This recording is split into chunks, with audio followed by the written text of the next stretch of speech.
Kedua orang itu mengambil jenazah Yesus dan membungkusnya dengan kain kafan dan ramuan wangi, menurut adat orang Yahudi saat menyiapkan jenazah untuk dikubur. Di tempat Yesus disalibkan, ada sebuah taman, dan di dalamnya ada makam yang masih baru yang belum pernah dipakai untuk mengubur. Karena hari Sabat sudah dekat, dan karena makam itu tidak jauh, mereka meletakkan jenazah Yesus di sana. Pada hari Minggu pagi, sewaktu masih gelap, Maria Magdalena pergi ke makam dan melihat batu penutupnya sudah digeser dari makam. Ia berlari mencari Simon Petrus dan murid lainnya yang dikasihi Yesus.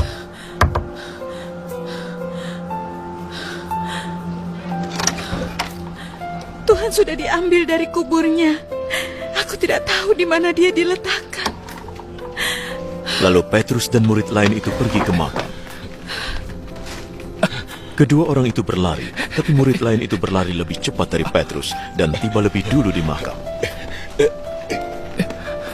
Dia menengok ke dalam dan melihat kain kafan ada di situ, tetapi dia tidak masuk. Simon Petrus menyusul di belakangnya dan langsung masuk ke dalam makam.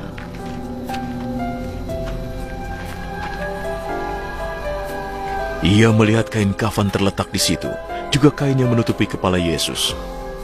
Kain itu tidak di dekat kain kafan, tetapi tergulung, terpisah. Lalu murid Yesus yang lain yang tiba lebih dulu ikut masuk. Ia melihat dan percaya. Mereka masih tidak mengerti yang tertulis dalam Alkitab bahwa ia harus bangkit dari mati. Lalu kedua murid itu pulang. Maria Magdalena menangis di luar makam. Sementara menangis, ia berjalan mendekat dan menengok ke dalam makam.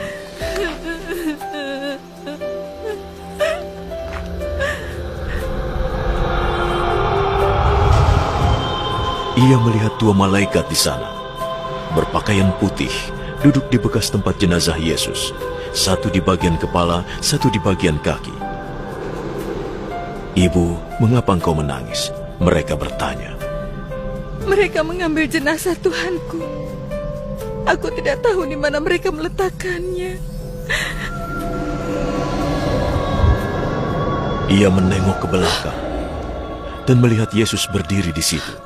Tapi dia tidak tahu bahwa itu Yesus. Mengapa engkau menangis? Engkau sedang mencari siapa? Ia mengira itu tukang kebun. Jadi ia berkata, Jika engkau memindahkannya, di mana engkau meletakkannya, aku akan mengambilnya.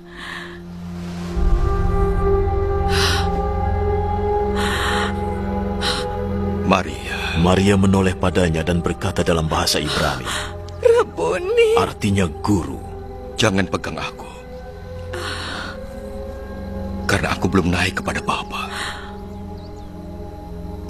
Temuilah saudara-saudaraku dan beritahukan bahwa aku akan naik pada Bapakku dan Bapa mereka, Allahku dan Allah mereka.